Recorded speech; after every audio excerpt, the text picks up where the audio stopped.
Hello mga sisi ko, good morning! Kumusta ang mga sisi ko? So ngayon ay nandito ako sa tindahan.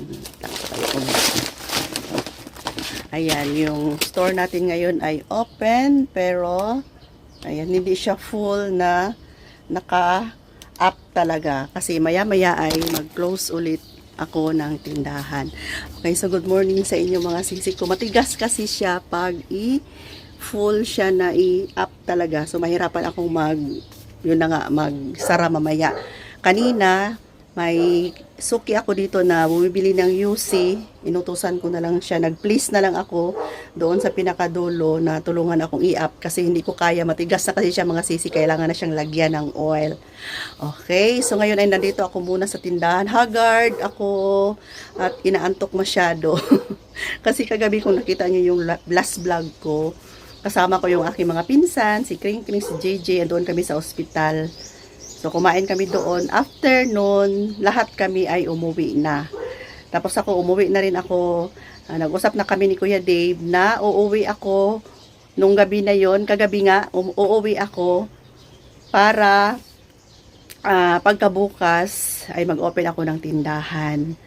So, yun na nga, kagabi umuwi kami. Nauutal ako mga sisi ko. Siguro sa stress, no? Pero hindi ako makapagsalita ng maayos. Ayan, yun na.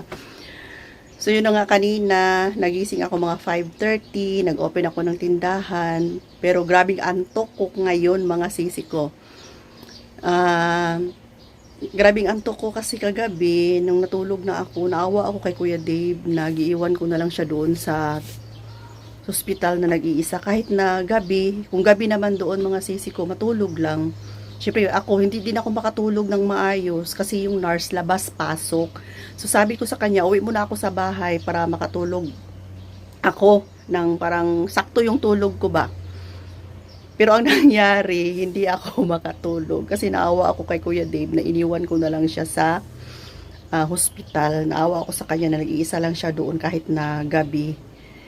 And parang na-miss ko si Kuya Dave. Gimingaw ko saya sa Bisaya pa ba. Na-miss ko si Kuya Dave. Sabi ko nga kay Kring Kring kahapon na ilagay ko muna tong cellphone. Masakit na yung kamay ko sa kahawak. Wait lang. So yun na nga mga sisi ko. Umuwi nga ako kagabi kasi sabi ko na para makatulog ako ng maayos. Ang nangyari yun na nga, hindi ako makatulog. And siguro mga 1 PM na yun, sabi ko kay Kring Kring, na-miss ko si papa mo. Ihatid niyo ako sa ospital. Tapos si Kring Kring, panggabi kasi yung work niya. Sabi niya, sige, ihatid kita ma. Sabi niya, yeah. Tapos iniisip ko 1:30, baka hindi na ako papasukin ng security guard doon. Hindi na ako papasukin. Sabi ko, sige na lang, bukas na lang. And ngayon kasi, umuwi ako. Isa din ang dahilan na umuwi ako. Kasi meron akong parcel na hinihintay. Ito, gamot ni Pupoy. Kasi pag walang tao dito sa bahay, hindi ko ito ma-receive. So, kailangan ko itong ma-receive. Kasi wala nang gamot si Pupoy. Si Pupoy ko na aso ko na may sakit sa puso, na ito yung maintenance niya, mga sisi ko. Kaya isa din to sa mga dahilan na nag-open ako ngayon ng tindahan. Tapos, para ma-receive ko, tubuti na lang talaga na hinatid na to ngayon na hindi pa ako nag-close. Ito na lang siya na magising para pupunta kami ng ospital. Ayan, na-receive ko na yung gamot ng pupoy ko, may sakit sa puso. Ito nagkakahalaga ng 700, 10 piraso. Mahal siya kung dito bibilhin, nasa 90 pesos to 100. Pero 70 ko lang siya makukuha sa store ng Shopee, sa pet shop na binibilhan ko. Legit naman siya mga sisi ko. Mas mura. So ito yung isa sa mga dahilan na umiwi ako. Pero yun na nga, nandito ako, kahit nandito ako, yung isip ko ay nandoon pa rin kay Kuya Dave. Kasi siya lang doon, wala siyang kasama. Pero kaninang morning, tumawag naman ako. May isa pa. Pero ito, di bali nang hindi ko ito ma-receive. Pinaka-importante talaga ang gamot ni Pupoy. Tumawag naman ako kaninang morning. Sabi ko, hello Kuya Dave, anong ginagawa mo dyan? Andoon lang siya, nakaupo. Ano lang siya, anong tawag yan? Text-text lang siya. Tapos, sabi ko sa kanya, wait ka lang dyan kasi mamaya ay pumuntahan na kita. Wala kasi siyang makausap. And ito yung order ko. Pakita ko na lang sa inyo kasi nandito na rin. Ito yung order ko na pang ano sa buhok. Parang 1 kilo yata ito assorted. Malalaki siya mga sisi. O, kita nyo. Maglagay na lang ako ng product dyan sa description box or sa product mismo. Kung gusto niyo bumili ng ganito. Maganda siya mga sisi ko, kita nyo ba? Oh, makapal siya. Hindi siya yung katulad ng mabili natin na sa palengke na nakapak na siya na napakanipis. Ito makapal, oh. Kita nyo naman siguro.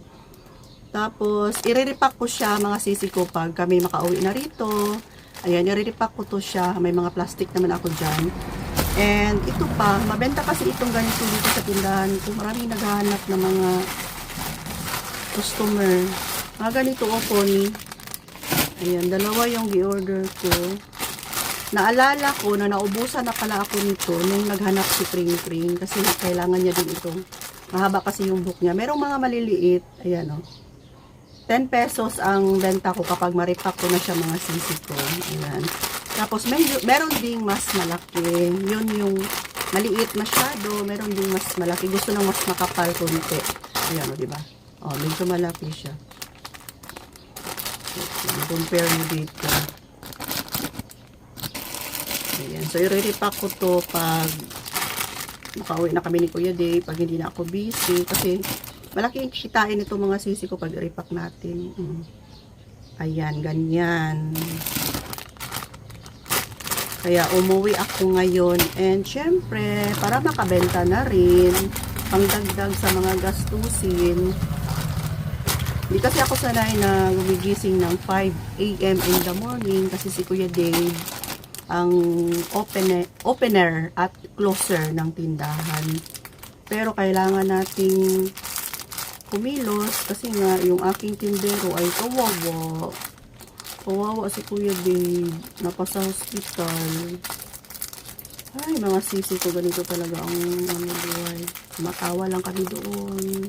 Pag may bisita, masaya. Pero pag wala nang bisita, ayan. Ano ka na naman, mag-isip-isip. Maghinoktok ba sa Bisaya? Maghinoktok na sad. Siyempre, kahit na may insurance, health insurance, meron pa rin pera na ilalabas. Hindi talaga zero. May mga, may mga bilihin. Kung ano yung mga needs. Di naman gamot. Siyempre, pagkain. Mga ano doon, mga kailangan. Tapos, syempre, pag makauwi ng mga sisi ko,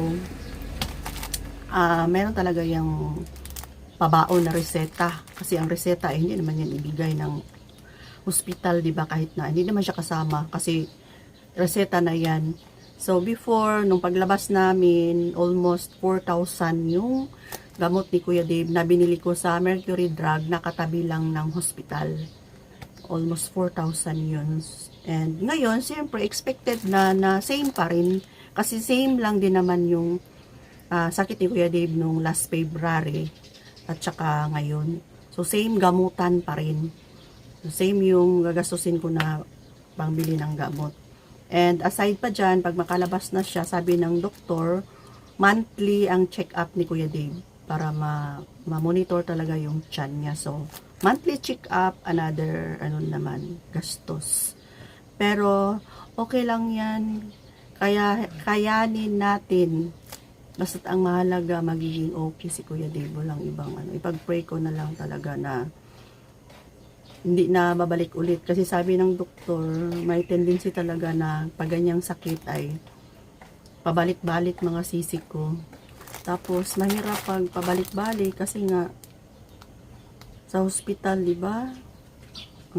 Natin, ating tindahan, laging close. Kasi hindi ko kaya. Gitry ko lang din itong mga sisi ko ba na sabi ko, itry ko ba na sa gabi dito ako, tapos sa morning, uwi ako ng maaga para mag-open ng tindahan. Tapos pagkagabi or hapon, balik ulit ako sa hospital. So, ganito pala yan. Kaya lang ng utak natin, kakayanin ng utak natin, pero yung katawan pala hindi.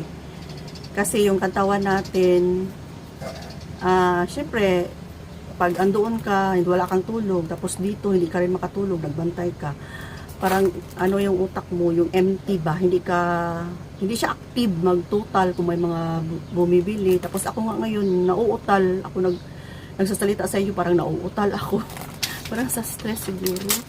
Okay, so mga sisi, siguro mga, ngayon, time check, 12 na ng tanghali ngayong oras na to. So, sabi ko kay Kuya Dave, mamaya mga 8 na ako mag-close ng tindahan, pero parang hindi ko talaga kakayanin kasi yung mata ko, parang maano na yung mata ko, pipikit na talaga. So, maaga ako mag-close ngayon. Pagising ni Kring Kring, mag-close na ako, magbihis, and puntahan ko na din agad si Kuya Dave. So, wala nang mangyayaring pag-o-open ng tindahan bukas kasi hindi talaga kaya ng katawan ko na magbantay ng tindahan and magbantay na naman sa sa hospital. So, focus na lang ako doon. Kawawa naman din si Kuya Dave. Na-realize ko, kawawa yung asawa ko. Iniwan ko na lang. Realize ko na hindi ko talaga kaya. So, ang gagawin ko na lang ay focus na lang ako sa pagbantay kay Kuya Dave. And saka na lang kami magtinda kapag makalabas na, okay na ang lahat. So, nandito lang naman lagi yung yung tindahan. Kaya lang yung tinapay ko na expire na. Kasi hindi kami naka-open ng 3 days. So, kay mga sisi ko, hanggang dito na lang muna yung update natin ngayong araw. Balik ko dito sa maraming salamat sa panunood ng mga vlog ko, mga updates. Bye for now. Love you all.